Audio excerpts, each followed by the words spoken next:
Gary's Yeah, we're here. missing 4. Doug, Brenda, Chuck. I don't know that we do.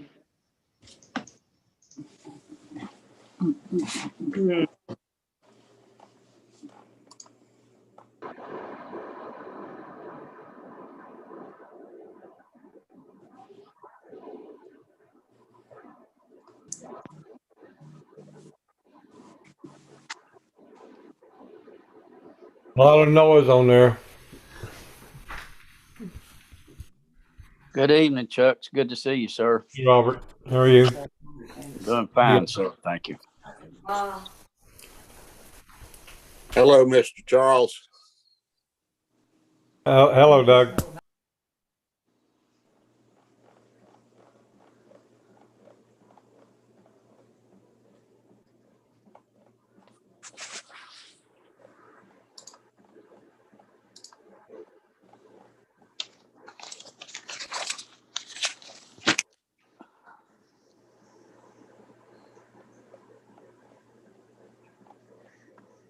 Julie, have you heard from any of those 4?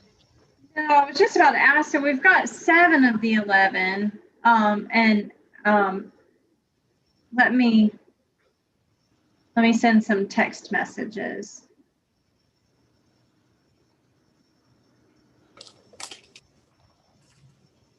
I'm going to take a nap.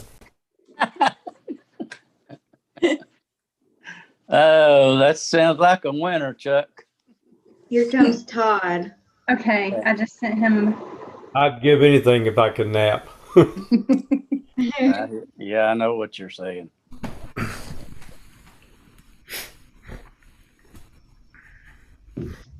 Hey, Miss Julie Wiggins.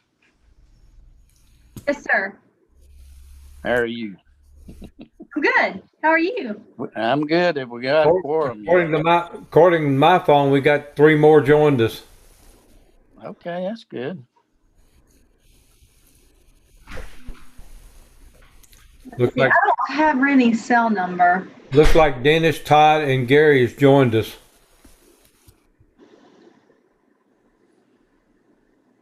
Yeah, we're just missing Rennie, Wes, and Johnny now. We have a quorum, don't we? That should be okay. Johnny's joining, so that should be good. We should have a quorum anyway, right? Yeah. Yeah. Hey, hon. What? Oh.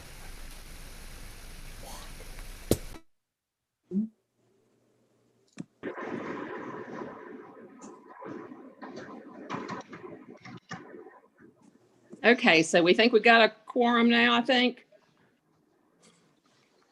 We've got 9 of the 11.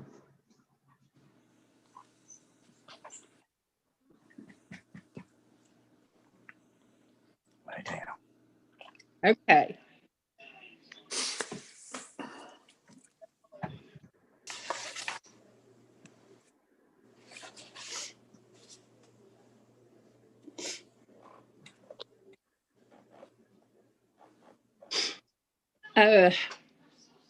Chuck, would you care to maybe lead us in prayer first, real quick?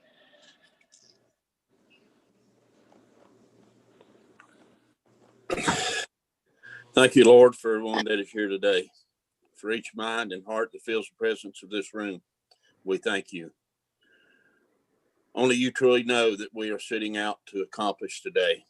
We have an idea, a vision. We have talents, abilities, and time to work. However, only you can see in perfect detail the end and every beginning, Lord. Every project, every season, every life. Nothing is ever in vain, for even mistakes and missteps are used for good. Your righteousness transcends all our efforts and understanding, Lord. Forgive us for our pride, strengthen our confidence in who you have made us to be. Set us free from comparison in order to work together efficiently, Lord. Bless this meeting today and all those present. Ready us to make every moment count. In Jesus' name, amen. Oh, man. Amen. Thank you. Okay. Well, I guess we are with Julie Page and Financial Matters, please. Okay, hello everyone. As you'll notice on the highlights, these are of course as of October 31st. And we do have a little bit of excess revenue. We had some expenditures that we had to carry over. We've had some challenges with the CARES and the ARMS and getting some of the expenses out, but we're all caught up. But you see that the revenue's over 78,000 over the expenses. We still are estimating 2021 where the general fund balance total would be 16.71%, but the unassigned, because of the increase in all of those funds coming in, still looking like it might be 1379. But we won't know until we actually do the audit, of course, in 2021. Then the cash balance in the accounts, we're trying to keep as little in the operating account and move as much into the capital management trust account so that we can earn interest on it. So our total cash right now is $1,457,398. And one of the things that we had our audit delayed is because TPSA, our auditors, have been having to complete audits for the local governments that they serve, because you have to have those done by October 31st if any of those local governments are planning on issuing debt service in fiscal year 2021. So that's why we've kind of been put on the back burner, is we're not planning on issuing debt. So therefore, they had to escalate and put all of those governments that are planning on issuing debt in FY 2021. We've worked with all the departments. We put all the requested information onto their site. They do not have any plans to be on site to do any of our audit work. And they really are reaching out with just sporadic questions. So I don't think they're really ingrained in doing all of the audit work yet. So I'm just getting a few questions here and there, but I'm hoping that by the end of December that they will be through with our audit. It has to be complete by January 31st. But that was why I just kind of wanted to let you guys know why we were running behind on the audit, is because TPSA had to be committed to those local governments issuing debt. And that's really all I have. Everything else, you know, we're moving forward with. Everything seems to be fine. Doing our deposits, doing our payables, everything seems to be on track there. There's no other issues that have come to our attention. So everything seems to be fine. Hopefully they'll get the audit done by December 31st. All right. Does anybody have any questions for Julie or comments for Julie Page? Thank you, guys. Thank you, Julie. All right, next up, Julie Wiggins with Director's Updates. Good evening, everyone. If it's okay, I'm going to start with just giving a quick update on the Charter Review Committee. So the Charter Review Committee met on November 5th, which largely consisted of members of the Advisory Committee, and Larry Fontaine was on that committee as well. So there was a lot of discussion and a lot of language that needed to be updated. So a marked up version went out to the committee, and so far positive comments that captured what was discussed. And so I'm anticipating, but I wanted to kind of ask you guys if we feel like maybe December would be an appropriate time to bring the red line document back to you all. And then I would guess that maybe we would take it to the full board in February, which would be our next meeting after December. So Charter Review Committee members that are on the advisory committee, y'all want to provide any updates or particulars about our meeting and some of the things that were discussed, or do you want to wait until next month? Julie, quick question. Do we meet in February? That's Martin Luther King's birthday month. January. We won't meet in January, but February. We could. I mean, we could meet January. Yeah. This past January, you all did meet for a special meeting. So, I mean, we certainly could if y'all wanted to, but typically no. Right. So committee members, is there anything that y'all would like to add in particular, or you want to wait and we'll have a lengthier conversation next month? Well, I'd like to say that I think the changes were all needed, necessary, and were good. I think Larry and Dennis and Chuck did a good job with the discussion on those, and Robert Johnson was there too, and I just think all those changes needed to be done, and it looks good. It all sounds good now. Got a lot of stuff out of the way that we didn't need, so I feel very good moving forward with it. Thank you, Johnny. That's spot on. I agree with you. I agree with that too, Johnny. I think it's more concise now, cleared up and straightforward, and I don't think there's anything there that can be questioned whatsoever. Unfortunately, I was out of town and having to do the Zoom thing on my cell phone in the backyard with no signal. So I got bits and pieces of the conversation and could not hear everything real well. But the follow-up that we got on the email, I think I'll echo the sentiments here. And for me, the biggest thing was being able to kind of make some distinction between charter, bylaws, what is like an ongoing foundational statement and what is something that is variable year by year or term by term. I think sort of separating those things out was a big step in the right direction.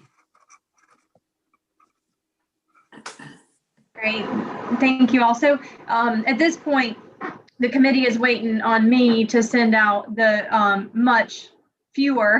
many fewer proposed changes to the bylaws, and those didn't, as we discussed, it didn't seem to be real substantive changes needed to the bylaws because those had been updated more frequently and more recently, but there were a couple of little changes for consistency's sake. So the charter was more extensive, wanted to get that out, so the bylaws will be next. And just of note, just to kind of be prepared that to formally amend the charter, it has to be 2/3 of the member governments must pass a resolution in favor of the amendment. So it's not the executive board, it's all of the member governments. So we'll cross that bridge when we get there and have a draft resolution that Jeff can help prepare. So that'll be a part of the conversation as well. So I guess the biggest question I have is just sort of how y'all feel comfortable in the timeline, the process of this moving forward. So because I don't want to belabor it or delay it, but also just want to make sure there's adequate time for everyone to review. So obviously, like I said, the committee is waiting to see the proposed bylaws changes. So that needs to be sent out, and I can get that out tomorrow afternoon. And then you all, as a full advisory committee, will want to see the changes, and then the executive board will want to see the changes before then it goes out to all the local governments. So do you all want me to include the changes in both packets for advisory committee for December as well as executive board for December, or do you all want to see it, discuss it as a group, and then let the executive board discuss it at the February meeting and then have it go out to all the local governments? That's going to delay the process a bit. Julie, I feel like we ought to be able to go with both of them in December, because if there's any slight changes, I think we're pretty much agreed on this so far. If there's any slight changes, I believe the advisory committee could do that and still be able to take it to the board in December and move on with this. Okay. Any other? I'm seeing some head nods. Well, also, if this has to go through all the individual counties, all the government agencies, you're probably looking at 2 months to cycle that through everybody's meetings and so forth. So, and if we don't meet in January, you're probably looking at least March before all of those resolutions, I would think, get cycled through and returned. February at best, most likely March. So I agree with Doug, the sooner the better, I would think. Okay.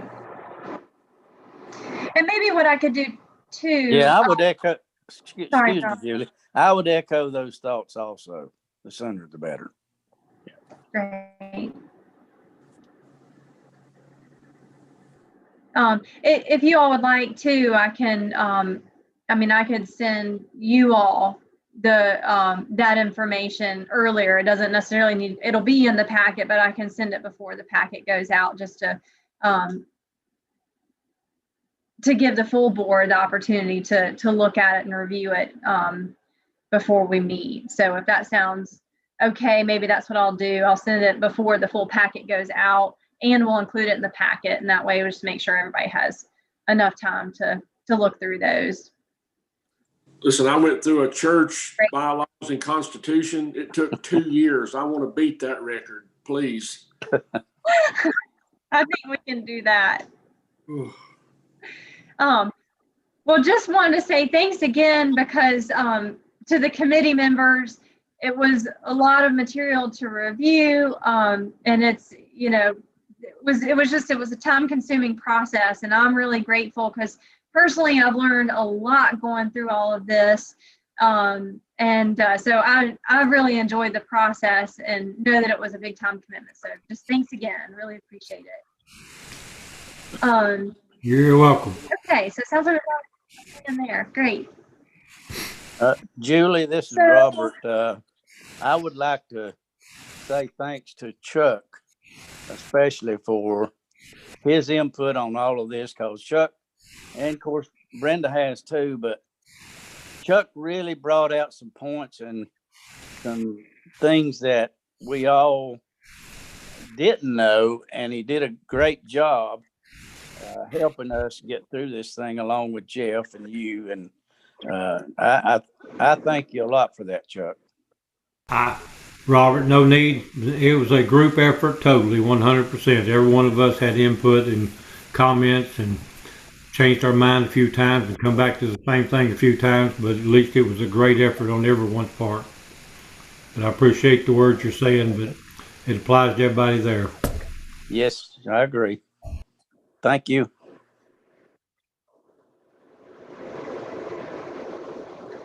I think I did a good Great. job. Okay. You did. Everybody did it. Yes, I appreciate everybody's help with that. That was, y'all did awesome. Glad to have that behind us.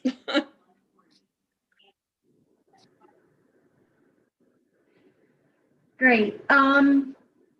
Let's see, 10 to 6. I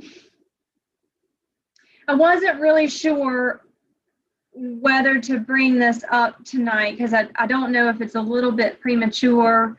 It's also a conversation that really is maybe a little easier to have in person, but I'll mention it.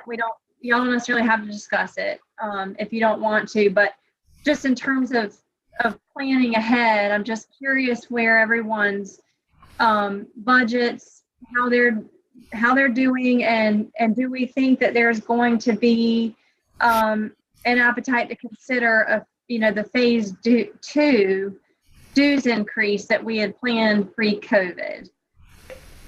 And like I said, we don't have to discuss that, but if you all have some recommendations for me, if there's other conversations I should have, like previously it had been recommended go and talk with the managers, or so if there's some recommendations of that nature that might be helpful, I welcome those.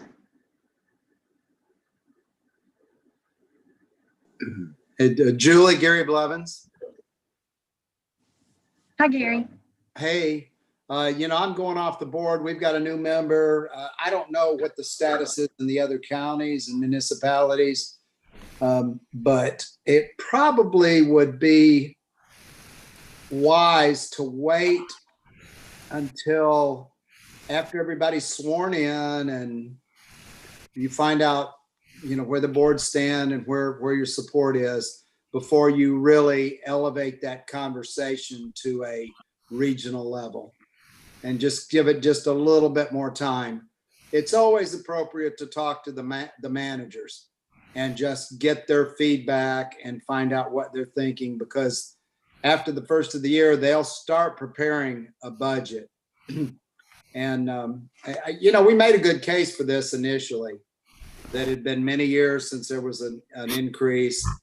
And my observation has been that most of the governments have a little bit more money because of the CARES Act, and it supplemented some of their various areas. And we really haven't had the downturn in revenues that was predicted as we were going into the last budget. We were looking at down 15%. We cut our budget 14%. I don't think we're going to be talking about that sort of situation this year, unless this winter really caves in and the vaccine gets postponed, and several things fall into place that make it look very negative. So I would give it just a little bit more time, but I would keep it in the back of my mind that it's something we need to follow up on and try to make it a part of the budget conversation in the next fiscal year. Julie, I concur with Gary about the timing.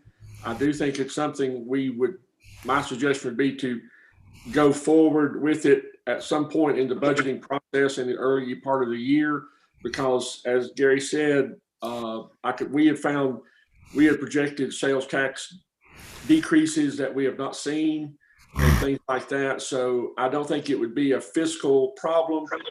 The timing and the massage part of it may be the difference. So we might want to postpone it for a time, but I do think we probably would go forward with the proposal for phase 2, maybe just after the turn of the first of the year, after everything kind of gets people start having workshops and begin to be able to discuss it.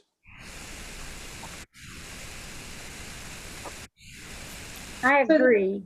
I agree totally. And I just think it looks bad right now when everything is just so tumultuous for us to say, and by the way, we're going to heavily raise your dues.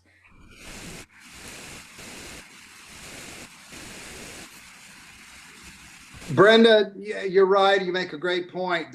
There's still, I think we're going to be okay, but there's still so much uncertainty with the election and with the outcome of the vaccine and just so many other things right now that we probably don't need to, really get out there and pound the table on it. But I think we have a good case, and at some point, I think the dues that each individual member of the Council of Governments pays can go up to help support what we're doing regionally, but it has to be done in a very, kind of moderate way. I agree with you. This is Robert. I agree with you, Gary and Brenda.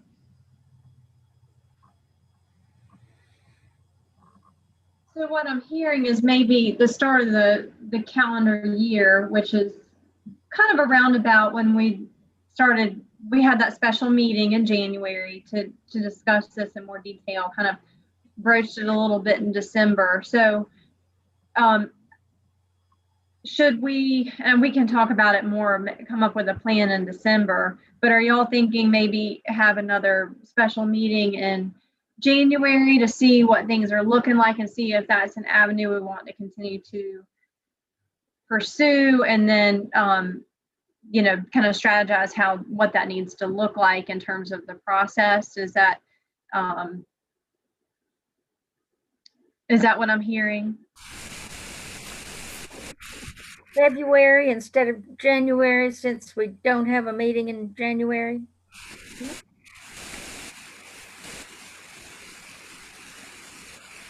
And I guess because, sorry, Dennis.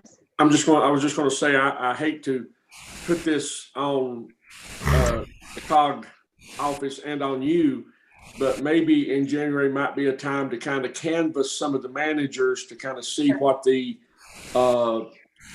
atmosphere is and we may not present a proposal, but I think it would be good to do a little temperature taking at that point with the managers and so forth, and kind of see what if there's a feeling of opposition, which I don't think there will be, then we may have to resort to something else. But otherwise, I think we should go forward with it.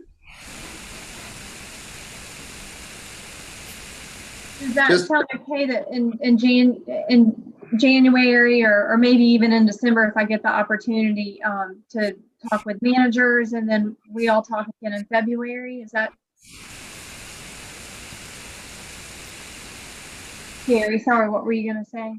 I was just going to say that my only other thought would be that we just got a finance report, and our revenues are actually outrunning our expenses. I know it's temporary, but I don't feel like that we are in a position now of urgency that we had with potential cutting of positions and stuff in the last fiscal year. So, we can kind of moderate the urgency of it a little bit and just see how it plays into the budgets of the individual governments as we move forward, and not necessarily have a specific timeline for when this has to take place. So. Yeah, and I appreciate the feedback there. I just that's helpful for me, and we can even potentially talk about it a little bit more next month if the feelings changed. But I didn't want to bring it up if y'all were thinking no, it's just certainly not anytime soon, but even moving forward in the next calendar year, which would be maybe a bit more traditional time to bring these things up. I didn't want to assume that was still the direction that you all were supportive of considering. So that's really helpful for me. So we'll table that, and we'll know more, like you all said, at the beginning of the calendar year. I think that will certainly be helpful. Or you could just wait and be like a POA and wait till it's an emergency, and then just to send out an assessment to everybody. And you all are correct. The sense of urgency for this fiscal year and for next has definitely lessened. So that's definitely been very helpful with the special grant funds that didn't require match that we've gotten. So it's a very good point. Great. Okay. So last that I have is just kind of some general updates. I'll start with a question. Victoria and I talked about proposing maybe a virtual legislative day, and wanted to see what you all thought about that. So I guess it was February when we had the legislative day this year. And we could potentially consider doing something like that in January, February of 2021. What do you all think about maybe trying to pursue that? I think that's a wonderful idea.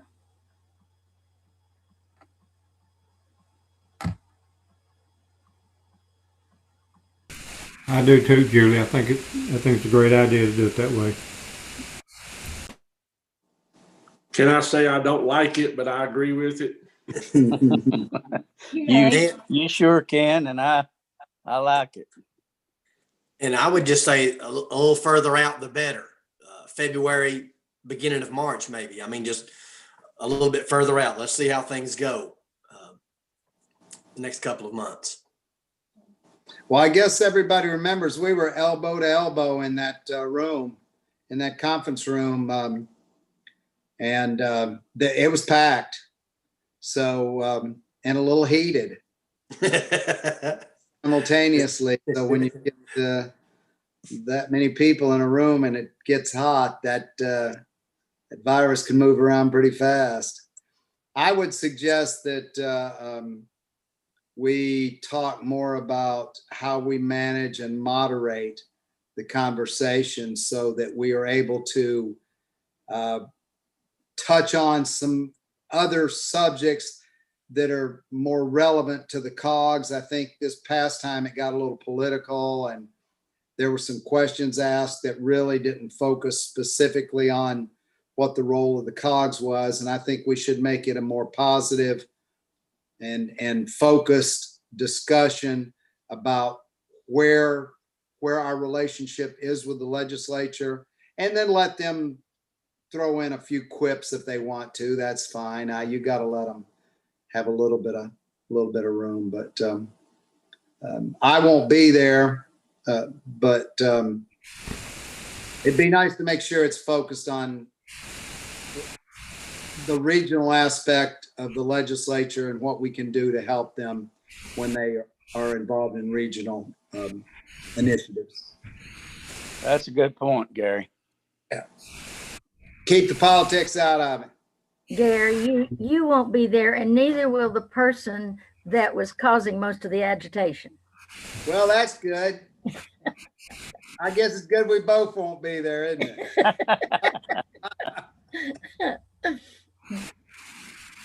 I'll probably be pushing snow somewhere. Not this year. I hope not. Pushing rain. Okay, well, we'll keep that conversation going. I've heard, yes, maybe not ideal, but we'll consider moving forward the virtual format, moderate the questions, keep it COG focused, maybe consider pushing it out a little farther, February, March even. So that gives some great direction, and so we'll just keep that conversation going. So kind of speaking of the policy and legislative front, I spoke with Chris Wall earlier today. He is our policy person for the COG Association. And I had a particular question for him, and I took the opportunity to see if he would be able to assist if we wanted him to moderate. I know that got brought up as he was suggested as a moderator for this past event. He had a conflict, but regardless, he definitely wants to be involved and help in any way that he can. Otherwise, trying to think, I thought there was a few things I was going to mention about Chris, but I did ask if there were just kind of some general updates that he would want me to share with you all, and he did say that he feels that there's likely to be another COVID relief package, probably not until the beginning of the calendar year. He also said he feels strongly that there will be an infrastructure stimulus to help fund some of the transportation type infrastructure projects that maybe wouldn't have previously been eligible. I hope I've relayed that correctly. So he's optimistic. He seems to think that the stimulus would be similar to the CARES Act in that there would be opportunity for local governments to have some fiscal relief. So, we'll see. But he did want me to pass that along to you all. And then otherwise, I guess everybody's received the recognition. I wanted to give Victoria credit for putting that together and to thank you all for the great articles. I really enjoyed just reading through it word by word, seeing all the great things that y'all have going on. So you've got it via email. Victoria added it to our website, and we'll have printed copies available. If you want to print a copy, we can mail it to you, or if you're in the area, you can come by and pick it up. However you want us to get one or multiple copies to you, just let us know. I think we're printing on an as needed basis. Is that right, Victoria? Great. And we're also kind of hoping that we can print more when we officially transition to our new printer. To be honest, we have had quite a bit of trouble with the printer that we've had, and we've been locked into this 3-year lease. We're finally at the end of it. We're switching companies, and we're really optimistic that we'll have less trouble. So and better quality, and actually it's going to save us some money too. So I expected the cost to go up, and they're not. Let's see. And then the very last thing I have on my list is that the Christmas gifts will be available at the next meeting. I guess we'll just kind of see what you all want to do in terms of getting back together in person. So we'll figure that out. But we're just we're excited about the content and the representation of the region. And so I thought I would mention that. We'll see what December brings. And then finally, do y'all have any questions or concerns for me?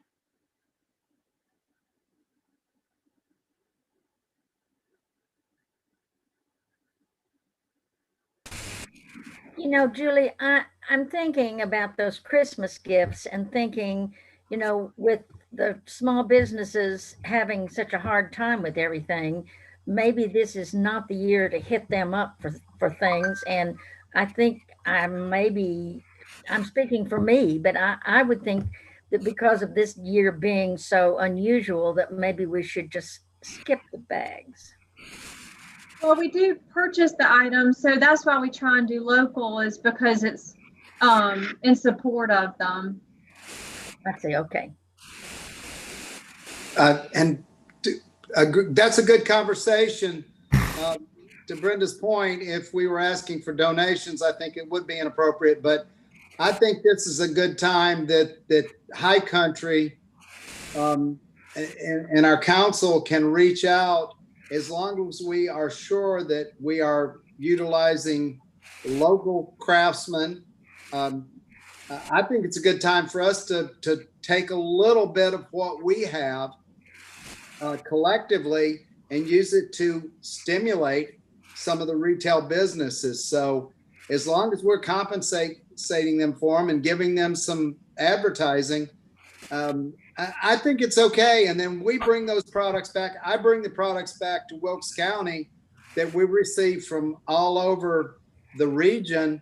And then I promote them to my friends. They might eat something that I have or see a mug that I have or something. And then it piques their curiosity and finding out more about that company. So there's a couple arguments there, but yeah, absolutely. We need to be compensating small businesses right now for anything that we get from them as gifts. And let's look at it as a bag of promotional items that we're bringing back to our counties to help support businesses all over High Country. So Brenda, Yes, I agree. I don't think I knew. I don't think I understood that we purchased those things. So that's a good thing. I think it's a good thing too. This is Robert. Yeah. And we all, I mean, it's such a tradition with us. We all love it. Of course, I don't know I can't remember the protocol. I'm going off the board. I guess I'll come to the December meeting, but I won't actually be a member anymore. Whoever on the board decides to take that position will have it in December. But I think I get the bag and they get the one the next year, right? Right. Okay. Go. There you go. Gary, this is Chuck. I think when you go off the board, you're supposed to bring all of us a gift. That's right. Okay, well, I'll give that some thought, Chuck. Y'all certainly deserve a gift.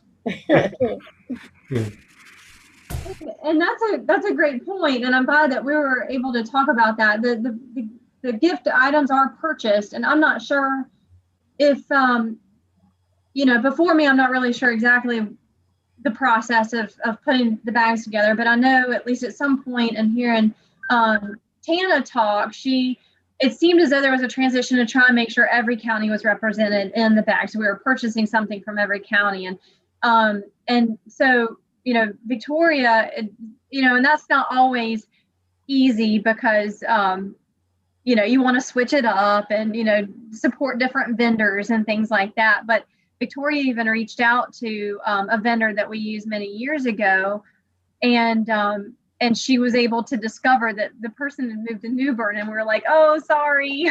So we do strive to make sure that the full region is represented, and because I know that there's an item, there's multiple items I've been exposed to that I'm like, oh, I'm gonna have to go get more.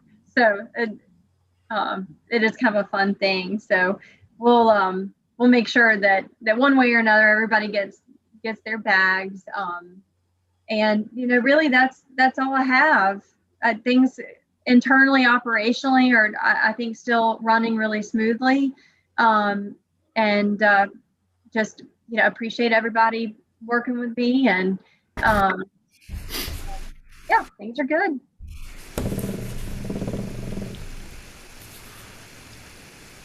Surprisingly, that's it. That's all I've got. It's only 6:11. Y'all get a little bit of a break. Well, just as far as the bags go, I'm pretty sure there are bakeries and fudge shops in every county that we represent. I'm pretty sure. And you're glad of that, right, Dennis? I'm just saying. I'm just saying. You may not know that, right, Victoria? Robert, who was it that had the pickled bamboo or whatever, the canned bamboo? That was from Wilkes. That was Wilkes County. Somebody asked me yesterday if I'd ever heard of canned bamboo, and I said, as a matter of fact, I have had it. Quite tasty. It's what? It is. It was quite tasty. Yes, It is. indeed. Yeah, it's quite tasty. Yeah. I think they've moved away. I don't know if they went to Newbern, but Dennis, back when Kenny Poteet was on the board, we used to, and I think it was for a couple of times, we got some yellow stone ground grits, and I believe it was an Avery County product. Is that correct? Yeah. It was, yeah. It was, yeah. Out of the Hampton store. I know the source of those. Not trying to influence the purchasing, but that certainly was one of my favorites. Dennis, I hear that's pretty scarce right now. The mill has not been, because of COVID, hasn't been able to produce a bunch. Hey, listen, I can't even find yellow hominy in the store. This is bad. It's bad, yes.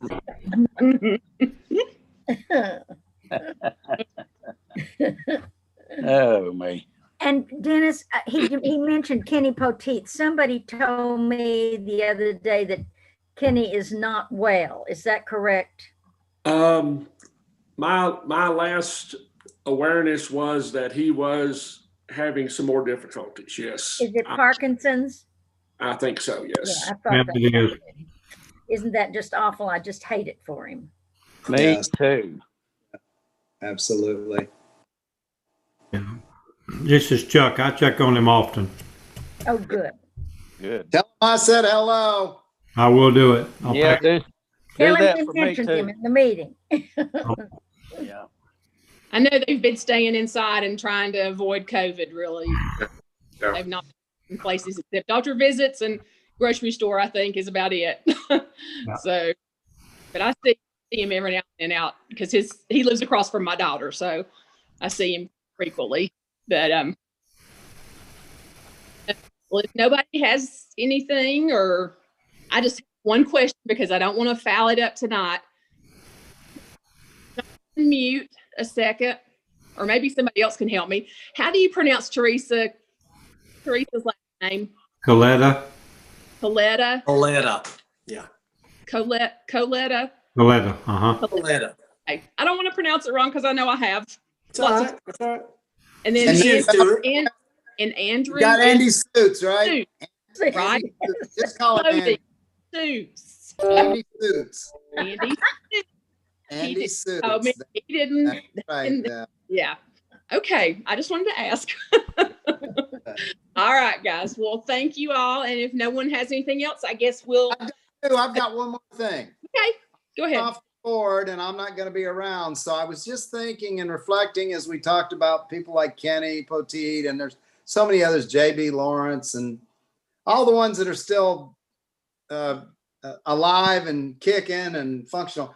We should, if we ever get past the COVID thing and we can do it, it would be great to have a meeting and have all the alumni of High Country that wanted to come in and just visit with everybody and have a reunion. Have a reunion. Yeah. Yeah. We'd have to rent the ASU auditorium, wouldn't we? Dennis, you can pay for that, can't you? That's a good idea, though. That's a good idea. It would be really fun. There's been some great people that we've served with over the years. really Yes. soon.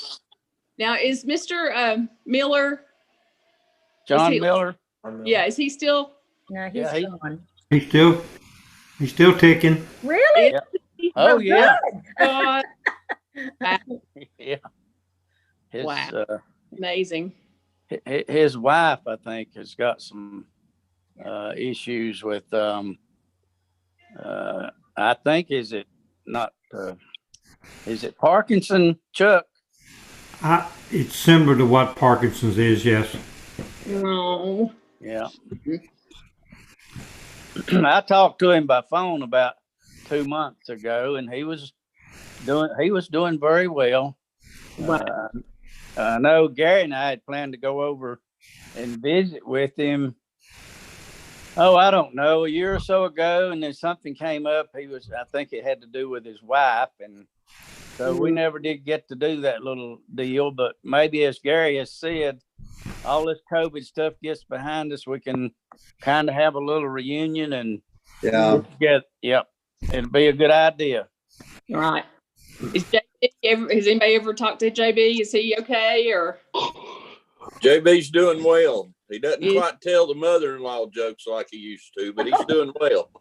Oh, that's good. Oh yeah, he's doing a lot of real estate stuff. He's making big money. Everybody's probably tired of him. I thought he was done with real estate and he went back into banking. Oh, He left banking again and went back into real estate. That's what I heard too. Yeah. That banking wasn't paying the big money like real estate. Oh, goodness. Well, thank you all so much, and we'll, I guess, adjourn till 7. So have a good little break, okay? Bye. great. All right.